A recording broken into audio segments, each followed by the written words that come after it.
Hey, I'm Dylan Marin, and welcome back to Conversations with People Who Hate Me, the show where I take conflict and turn it into conversation. If you're into this podcast, may I tell you about Conversations with People Who Hate Me, the book? It's out on March 29th, 2022, and in it, I distill the 12 things I've learned from making this show as a sort of guide for you to use in difficult conversations of your own. Oh, and I also wrote it to be read by listeners and non-listeners of this podcast alike, so that means it is for you and also that person in your life who has never even heard of me or this show. The pre-sale link is in the description of this episode, but I trust that you know how to use Google, and I'm really proud of you for that. So, like I said, this show takes people in conflict, typically but not always digital conflict, and connects them in conversation. That is, in fact, what you've gotten in every single episode of this show. Until today. Because today's episode took an unexpected turn. You'll see why as you listen. I first became aware of Michael James Schneider's work in the modern way that most of us become familiar with anyone's work, by scrolling on social media. And chances are you're familiar with his work too. Michael is best known for his balloon art, in which he takes a modern cultural sentiment or expression, like "stop trying to make the wrong people love you the right way," or "straight men understand consent when they go to a gay bar," or "I know everything happens for a reason, but what the fuck?" and then spells those catchy phrases out with shiny mylar balloons, assembles them on a cool colored wall, and then snaps a picture of himself in front of this phrase. I find his images fun to look at. To me, they are a welcome respite from the endless scroll of social media, but I can totally understand why it wouldn't be someone else's thing and that they would just come across it and move on, as is their right. And yet, his work, this work, the quotes spelled in balloon motif that I just described, incites an avalanche of hate online.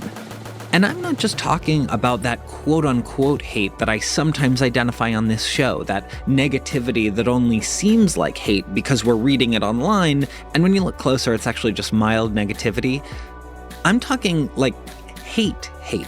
Like people actively talk about hating this dude and his balloons. One such post currently has over 140,000 likes. But that's just one tweet, and it doesn't even scratch the surface. Now, it is worth noting that this negativity seems to be centralized on Twitter. On Instagram, Michael and his balloon phrases are widely loved. But still, when it gets nasty on Twitter, it gets nasty. There's a concept, and maybe you're familiar with it, but it's the idea of Twitter's main character. As far as I can tell, this term originated in January of 2019 when a Twitter user with the handle Maple Cocaine tweeted, "Each day on Twitter, there is one main character. The goal is to never be it." If you're a very online person, or even a sort of online person, I'm sure a lot of main characters are coming to mind right now. And I think what's interesting about it is that the main character can be someone who has done something egregiously offensive, or, on the other end, someone who just did something that was deemed cringe. It's a very big and wide-ranging scale of things you have to do to become the main character. And Michael James Schneider, or as he's more dismissively known online, Balloon Guy, has definitely become one such main character. And this, as you can imagine, piqued my interest as a potential episode for this show. So I go about producing it as I do most episodes. I start with Michael. I follow him, he follows me back, and a couple months later, we have a chat. I think I'm recording. Okay, perfect. So we can start here. How are you? I'm really well. I'm thawed out now. Okay, perfect. I was in a very, very cold shoot earlier today, and so it's nice to be inside. Amazing. Welcome back in from the cold. We're thrilled to have you here in the warmth. And now, do you prefer Mike or Michael? Just so I know. I have no preference. Okay. I have no preference. What your heart doesn't say anything right now? No, there's nothing in there. There's nothing in my heart. So I'm going to say Mike. I'm making the decision. Mike. Okay. That was great. A trap. No, I love that. You trapped me. I love that. You hang up the call. This is it. This is amazing. So, Mike, wow, I feel like we've been like friends for decades. When I get to use someone's nickname, I'm just like, all right, we're best friends. You got to deal with We're it. Yeah, besties we're now. there. Yeah. It's happening. Okay, so Mike, my old friend from third grade, I would love, in only as many details as you're comfortable sharing, for you to tell me about you. I'm pretty transparent. I'm a artist on the side who has a day job that he loves in retail. I moved to Portland 8 years ago. That was the beginning of my sort of artistic sabbatical. Mm-hmm. And only in the past few years has it really, really taken off. And I was just as surprised as anyone else that there's actually an audience. So when did you start making these balloon quotes? I want to say it was 2017, but it was really rudimentary. Mm-hmm. And I had the idea of doing balloons. These balloons, cheesy balloons that you see in every like wedding announcements and engagement photos and baby announcements and birthdays and just you see these kind of everywhere. And I love the idea of turning those on and just like doing something dumb with them. So I did one with my friend Matt, and the caption was "Do what scares you the most." DOO, what scares you the most. And the balloon spelled out, "I just pooped at work." So obviously it was a far cry from my eventual like mental health or sassy quotes that eventually it morphed into. And the balloons, it's interesting. They're kind of like the graphic design version of all caps. Like it is just putting these quotes in bright psychedelic colors in stark relief and just shouting them to the world.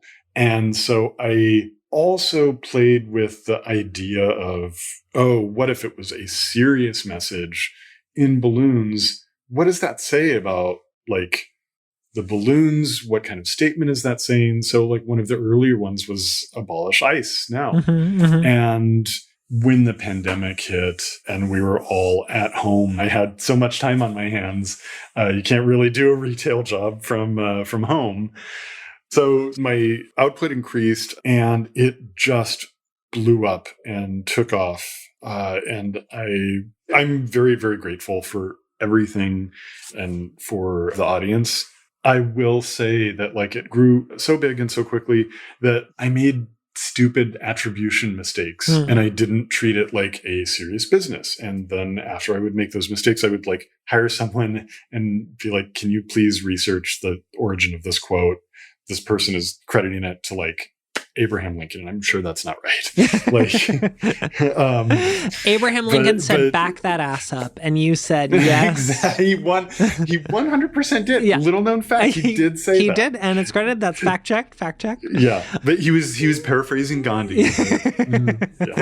He was. It was a stolen quote. Yeah. So, okay, you are making this work. Your images are starting to go viral. People are really attaching themselves to what you do. They're sharing what you do. It's going really well, right? Like it's all going well. But of course, this is a podcast about why we write particularly mean things. And were you at all paying attention to the kind of like eye roll hate that was coming from what I saw primarily on Twitter? Did that hit you at all? It doesn't anymore. And Twitter is the epicenter of all people committed to misunderstanding me. But I also am very good at compartmentalizing. And I think my thick skin started growing with my following. And thank God it did. Like, I think I am, this is going to embolden my haters, but I think I'm the perfect person to bully in that way because I'm so divorced from the emotions. I do remember what it felt like years ago when like I did Box Wine Boyfriend. Just popping in here on VoiceOver to tell you that Mike is referring to his 2018 project where he made a figure out of boxes of wine and photographed himself with this figure in various romantic poses and settings. I think you get the idea from the title, but just in case you were confused, there you have it. So now he's talking about the response he got to Boxed Wine Boyfriend. content warning, self-harm. But like when I did Box Wine Boyfriend and people were like, kill yourself. And I was like, oh, like Yeah. that, I didn't expect that. Like, and that was like startling and like felt like a hand gripping my chest. And I was just like, holy shit, that's like fucking awful. How is this legal? Yeah. How can that happen online? And like, there's no consequences to that.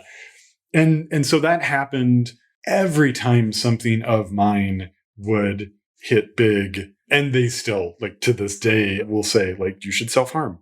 And I've very much learned to like sort of divorce myself from the emotion of it. And I almost feel like sorry for people like that a little bit. And like, as somebody who tries to put myself in other people's shoes, I can't imagine what it takes to type those words like directed at somebody online.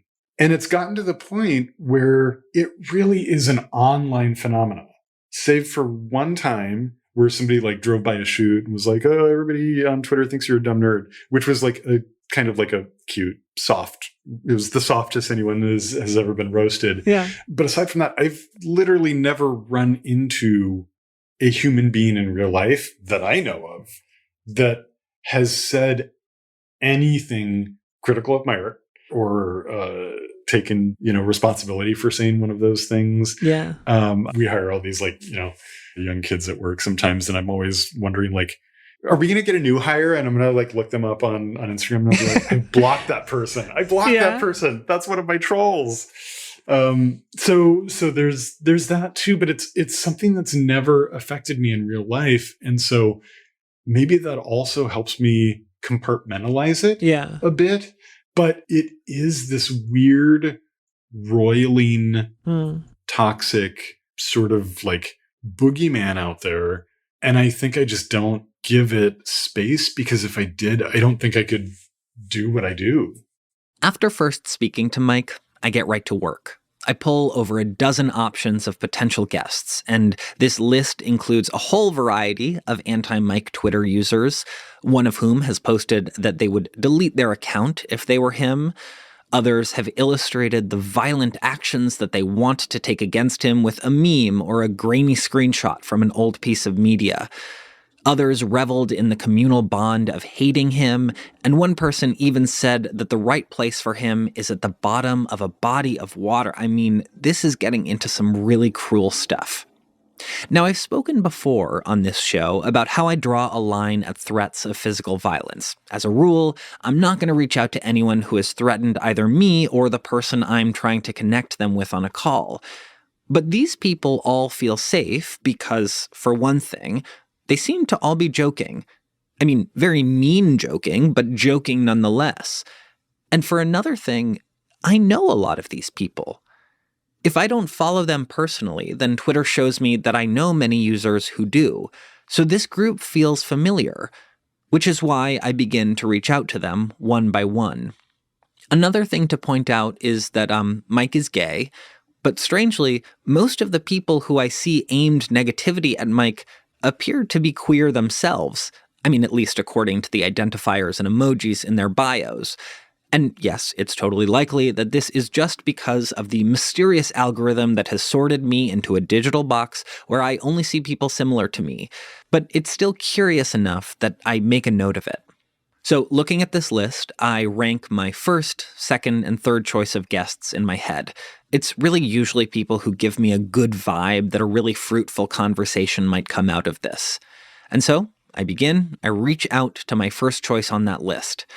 I compose a DM in which I tell them about the show, the episode that I'm interested in producing, and then, to convince them that I am in fact self-aware, I acknowledge that yes, this is a truly wild invitation, and I make sure to tell them that they can do this as anonymously as they want, and then I wrap up what always ends up being a way too long message with the offer to hop on the phone with them and answer the many questions that I am sure they have.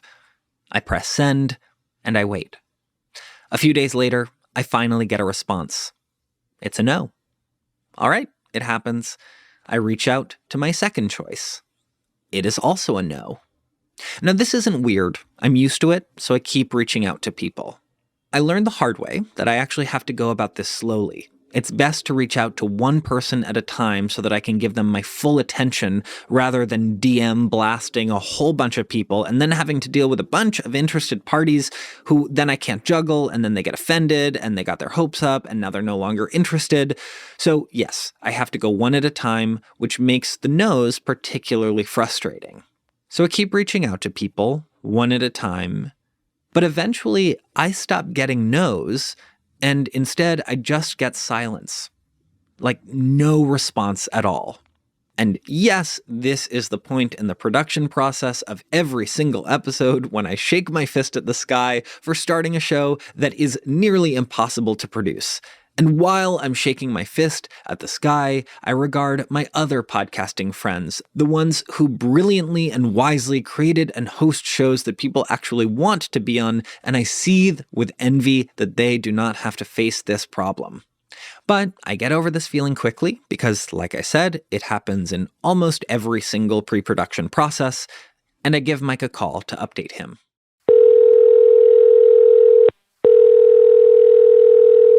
Hey, Dylan. Mike. Hello. How are you? I'm good. How are you? I'm really good. I'm in the studio right now, puttering around. I'm proud of you. So I just wanted to give you the quickest update. No luck yet. No responses. Tried following some. I really feel like the biggest fan of these people. But here's what I want to do. I want to wait for some people to get back to me. Mm-hmm. Meaning, like, give them some more time. I'll follow up. And then can I update you in like 4 days and see if I have any luck? That's absolutely fine. Great.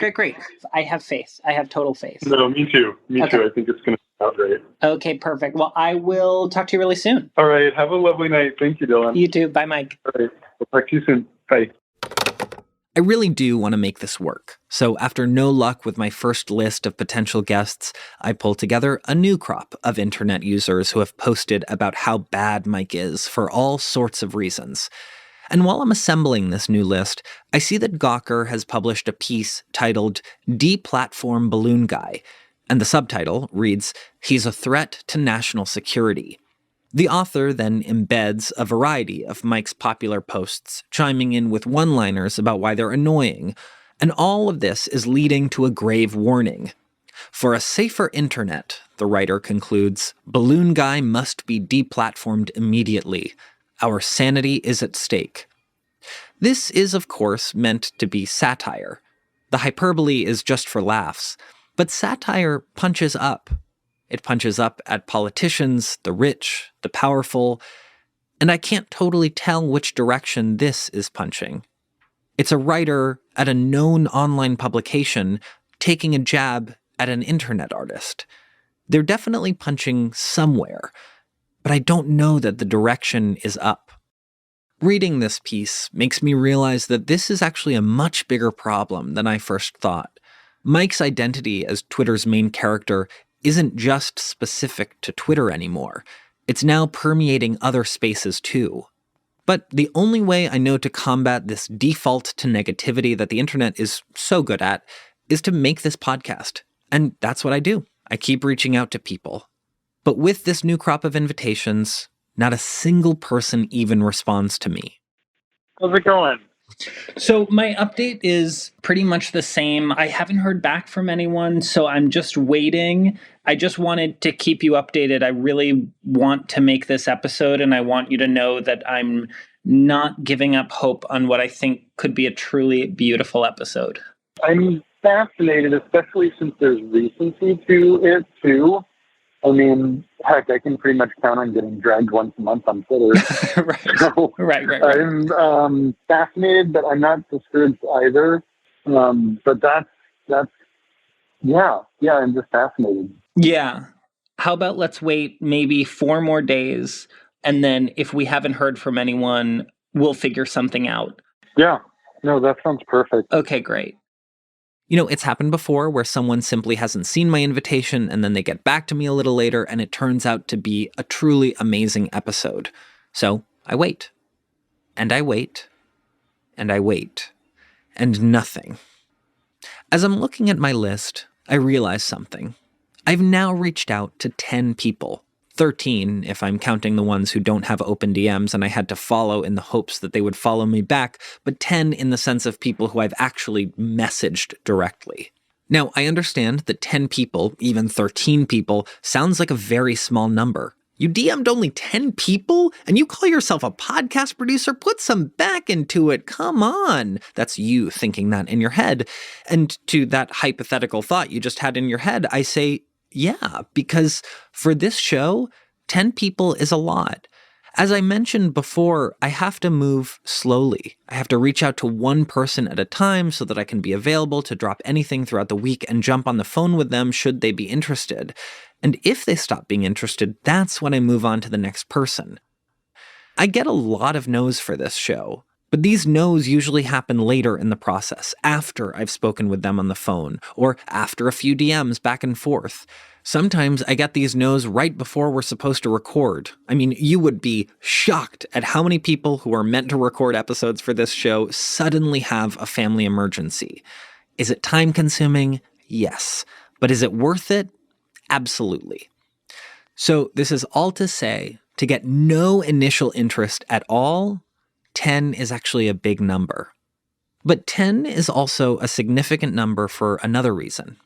I have never, in the 5 years of producing this show, never reached out to 10 potential guests without even getting a sliver of curiosity in response. And so I think, yeah, I could spend another few months reaching out to more people, one at a time, but something tells me that I'm going to have the same success rate. But instead of abandoning this episode, I choose to see it as an opportunity. How are you doing? I'm really good. I spent the whole day in the studio doing shoots, getting ready for a big merch shoot on Saturday, which is exciting. Well, that's exciting. Congratulations on that. Hey, how are you doing? I'm good. So, Good. Okay. The news I have for you today is that officially no one has gotten back to me. We have no takers. Fascinating. It's really fascinating. But I don't think that means there can't be an episode. I have an idea. Yeah, tell me. Stay right there. We will be right back.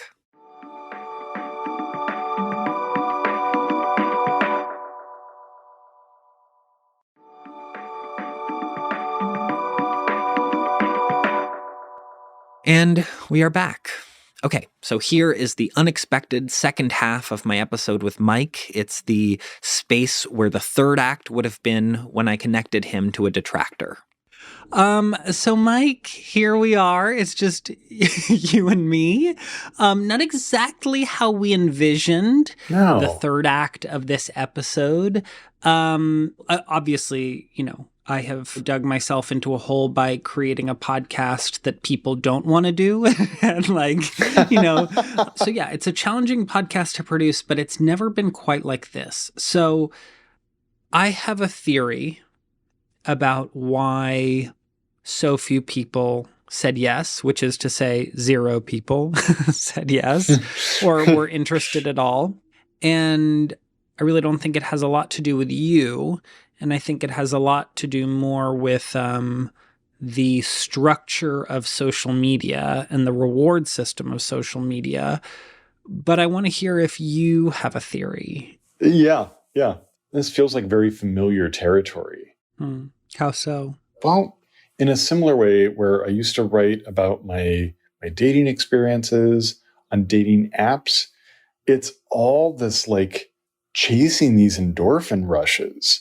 Because it's all gamified. It's all chasing the most likes or chasing the most swipe rights or chasing the most hearts or retweets on your shitty comment. And Twitter, which is where I've gotten the most negative reaction to my art, right, definitely created this quote tweet feature where it's so easy to like dunk on someone. And it's so easy to persuade other people to dunk on that as well. And it's gamified. It's all gamified. There is a reward system and there's a certain part of internet culture that loves to dunk on people. Now, I'm all for a pile-on of like some like conservative, tone-deaf take, but it's fascinating when I see like-minded people dunking on something that I do.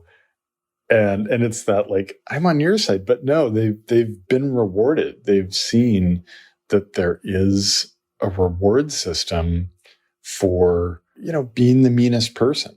Yeah, I think like my theory is essentially that, and the gamification is what has attracted viewers, and it's what's attracted users, and it's what's attracted me. And I don't want to speak for you, but maybe what's attracted you too. There's an intoxicating feeling of like succeeding at the game of the internet. Oh, sure. I'm not going to pretend like validation online doesn't feel good. Oh my God, completely. Like, I would be full of shit if I said that didn't feel somewhat validating. But I think that's the same psychology that's undergirding the hate against you, because I think on many days you become the internet's main character, right? Like the central punching bag that everyone is invited to take swipes at. And I think not only can they score points on you by having a funny take on why you're bad, but there's also a sense of belonging to it too, that you get to belong by not liking you. And I've told you this, but like, there's something about this episode, your story, this story, that has like crawled into my head and doesn't let go. And then I also, maybe it's unfair of me to even express that to you because you're a real human being and you are not simply a story, but you're a person who is central to this story. So I hope you know I don't mean that in a disrespectful way. It's just, it's in my head. Yeah, it's in my heart for some reason. When I can step outside of it, and it does feel very abstract, it's just fascinating to me. Because part of it is like, aren't they tired yet? Like, isn't the joke old by now? And clearly they're not. But for me, if I was just making the same joke, which it really is like the same 3 or 4 jokes go viral every time something of mine hits big or touches a nerve, I would get bored with that joke. Yeah. I also think I need to add the heavy asterisk to say that to call you the main character does a huge disservice to actually how like popular and beloved you are. And this is the strange thing, which is that it's like not the biggest percentage of people who make you the main character, the punching bag.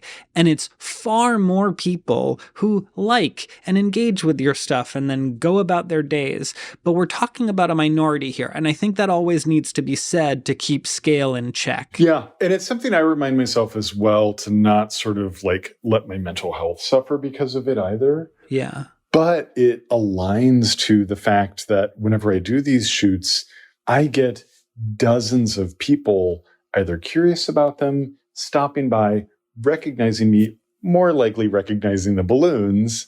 And only once has one person trolled me during a shoot. And so I keep that in mind where like, I know that my art helps far more people than it makes angry. I do hope that at some point people have the self-awareness to look at why something that I don't necessarily consider my art that like challenging or controversial or world-changing, but why something like this makes them react the way they do. It's not my problem. It's their problem. But I do hope it gives people a moment of reflection at some point about internet culture in general.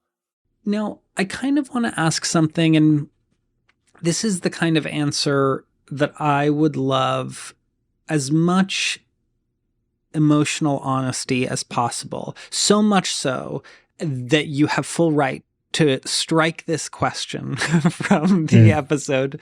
But you speak about this in such a removed way, and you feel so calm, cool, and collected. And it's also apparent in your outward-facing persona online. For example, I just saw that you put out some merch with a negative tweet on a canvas bag. That's one of my best-selling merch pieces, too. No, listen, I love it. But I think like you feel removed from it, the way I see you engage with it and the way I hear you talk about it. And that is great and healthy. And this is where I ask for the emotional honesty, so emotionally honest that we can cut this if we want. But does it ever get to you, like, you have such this strong facade? Do you ever feel like, fuck, this just feels so bad? Yes. And I think I feel it the most when friends will send me shitty things that people have said about me that otherwise my like very insulated filter would not see. And it's literally like, why would you think this was okay to send to me? This has 200,000 likes and this person is clearly dunking on me. Who is this for? Why are you sending this to me? And I think maybe they also see that happy-go-lucky, like, I'm going to turn your shitty tweet into merch so much on social media that they assume, oh yeah, he's going to laugh at this or he'll make merch from this or something like that. And I'm like, no, you're my friend. Like, why would I like this? I think if you asked me this 2 years ago, I might have even cried. I think if you asked me this 1 year ago, I probably would have been really, really mad or defiant. But like, I'm a 48-year-old queer man. I was a teenager in the 80s, and I was out at the end of my high school years in fucking Albuquerque, New Mexico. I've been spit on for being gay. I've been bullied and harassed and like beat up when I was younger for being queer. What's the goal of like the trolling and bullying? Is it to make me stop? If internet randos think that their like dunk of like quote tweeting me is going to stop me from living my truth and making my art, try harder. Like, it's not going to make me stop. And so I feel like the part of it that would let it get to me is the part that was bullied as a kid and got stronger.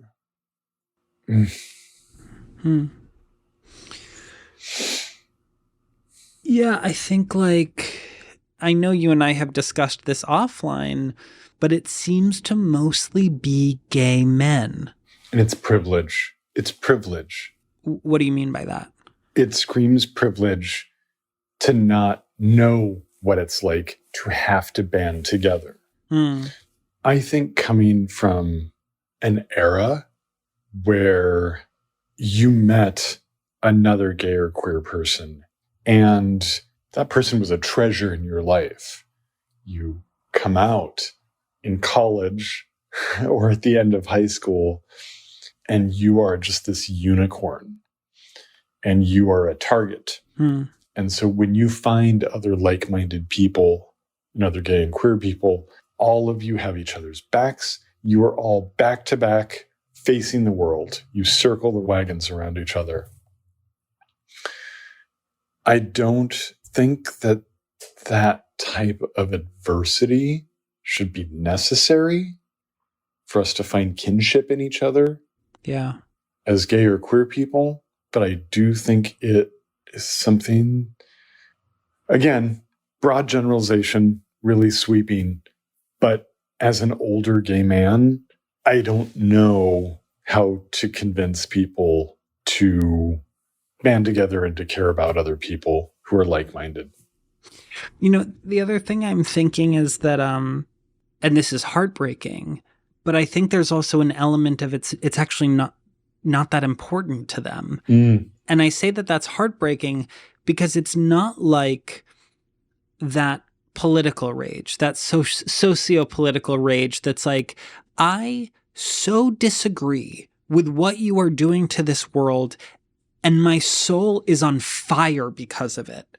It's not that their soul is on fire, or if it is, it's only because of the hyperbole mandate of the digital sphere. It's like, it's that they actually don't care that much. And I wonder if maybe they actually don't hate you that much at all. It's just simply the task of the day to pile onto Balloon Guy. Yeah. And that they actually, like, in other moments, maybe they forget that you exist because they're like, yeah, I don't know. And again, I want to keep driving home the fact that I don't think any one person is the villain here. I think it is the platforms that enable this kind of behavior that can so easily turn one person into a punching bag for the semi-pleasure of thousands. Yeah. So some final questions here, but when I was getting the hate comments that launched this podcast, that started this podcast, the kind of strange coping mechanism I developed, or the unexpected coping mechanism I developed, was that I would receive these hate messages or comments, or see these hate comments, and I would, because most of the hate I was receiving was on Facebook, I would click on the person's profile picture, scroll through their photos, and try to imagine the most loving backstory possible for them. And that was like my way of proving to myself that they weren't some like distant monster, but instead they were like full 3-dimensional human beings who I might one day be able to reach. So what is the most loving backstory that you can imagine for some of the people who take swipes at you in Twitter's public square? I mean, it's a bumper sticker. It's totally like the biggest cliche in the book. And I'm sure it's attributable back to one person, but it's that hurt people hurt people. I truly feel like the people who are the angriest or who lash out the most have some deep, unhappy kernel in them. Again, this is without them being here, able to personify this, to be like, or I'm not hurt themselves. At all. I've been in therapy for 10 years and I'm doing fucking amazing. I just legitimately hate your art so much. Yeah. But I really think it's that. I think it's just that knee-jerk reaction, and people grow up to become the love they've known. That's another bumper sticker for you. But they really do. And I think that helps me process it as well, to know that these people have some maybe deep unhappiness or something where they get satisfaction from the antagonization of an internet stranger. And that's okay, because I'm getting to a place where I'm really zen about it. And I've found ways to manipulate it into helping me and supporting me in the long run. Can I actually share something with you that I've learned from doing this for almost 5 years now? Hurt people was also a maxim that I used to paint these loving backstories that I was telling you about. But I think the more complicated truth is that hurt people is sometimes true.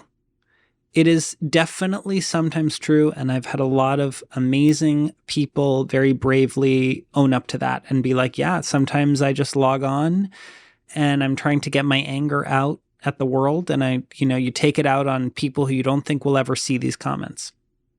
So I think hurt people is like sometimes a good bet.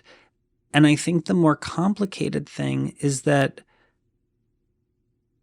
sometimes they're not hurt, which is what brings me back to the really treacherous design of these platforms, which is like you actually don't have to be enduring existential pain or historic trauma to hurt someone online, because I don't think we know our impact.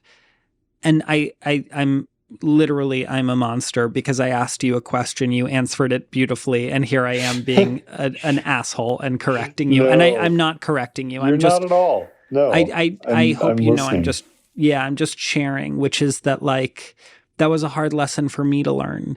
That hurt people was almost like this phrase that was so handy when I needed it, and then it like didn't work so much anymore. Or not that it didn't work anymore, is that it's just not a one-size-fits-all phrase.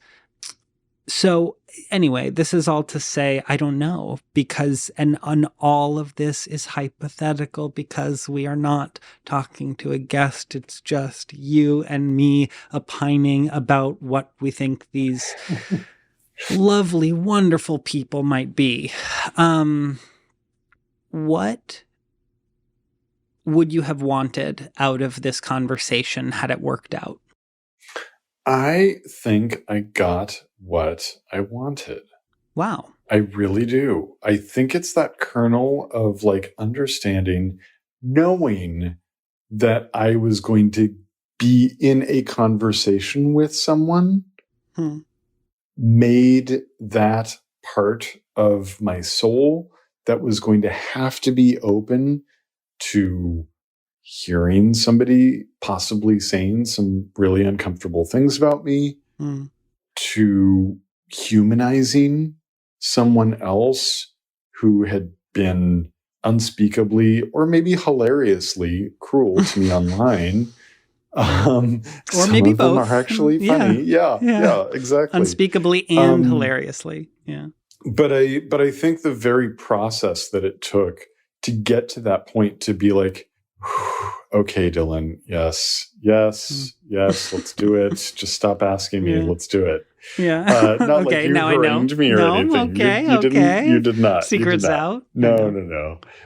But even just that process was so helpful in opening my heart to all of the potentials that somebody might have said on this. How are you feeling? Was this okay for you? Or are you feeling okay? Yeah. No, this was fantastic. Okay. I'm so happy. Great. Yeah. Great. I wasn't sure if this was maybe hard to talk about or we were exploring some hard things. Oh yeah. I mean, I definitely got emotional. Yeah. And was dim light. You couldn't see me crying. I could sense it. I could sense it, but in a good way. Choked up a little bit. But no, it was challenging and good in really good ways. And it just, it just fascinates me that we could not find someone, but I'm definitely open to possibilities. This episode did not work out, but a lot of episodes haven't worked out. In fact, more episodes haven't worked out than those that have, and those recordings are just gathering digital dust on my hard drive. So why am I telling you about this one? Well, for one thing, I kind of wanted you to see how hard this show is to produce, that oftentimes months go into making an episode that you can consume in less than an hour. And to give you a sense, from the time I first followed Mike to today, as I record this right now, that's over 6 months. But I also think there's a bigger takeaway here. The gamification of the internet that I was talking about with Mike is, what I believe, contributed to not finding a guest. But I don't think I fully explained why I think it contributed. Games allow us to escape accountability. When we play a game, we don't owe anything to the people we encounter on the field. I mean, they're just moving obstacles, walking jackpots if we know how to hit them just right. When we play dodgeball, for example, we don't have to have long, emotional talks about why we threw a ball at someone. No! Everyone knew what they were getting into when the game began. It's a game. You're gonna throw balls at each other. If you hurt your opponent, that's just how it goes. Maybe the people I contacted for this episode didn't understand why I was taking a game so seriously. But games also give us a sense of belonging, specifically to the people we play that game with, our side, our team. Maybe the people who said no to doing this episode felt that engaging in a project like this, where they would be talking with and empathizing with Mike, would break those bonds of belonging that they have with their team. I don't know. These are all maybes. You know, I once loved the game of the internet when I felt I was winning at it, but more and more it scares me. Are we implicitly accepting the rules of the game every time we log on? And do we just need to be okay with the points that people want to score off of us because that's just how it goes? I hope the answer is no, but I'm afraid that we've defaulted to the answer being a weary and resigned, yeah. I don't know exactly why a revolving door of Twitter users routinely post about how much they hate Mike and his work. I don't know why so many people have found hating Mike to be such a fun sport. I don't know why expressing hatred of such a harmless piece of internet art has become a badge of honor in some online spaces. But if this show has taught me anything, it's that the people who comment these things about Mike cannot be summarized by just one thing. I bet they are all different people with unique backstories and beliefs and experiences of the world. But we didn't get to hear any of those backstories and beliefs and experiences of the world and reasons for hating Mike because none of them wanted to talk. And hey, to be fair, it does take a lot of guts to come onto this show and own up to something you've written online. But because no one wanted to talk, all I can do, all we can do, is guess. Just like Mike's detractors seem to guess who Mike is.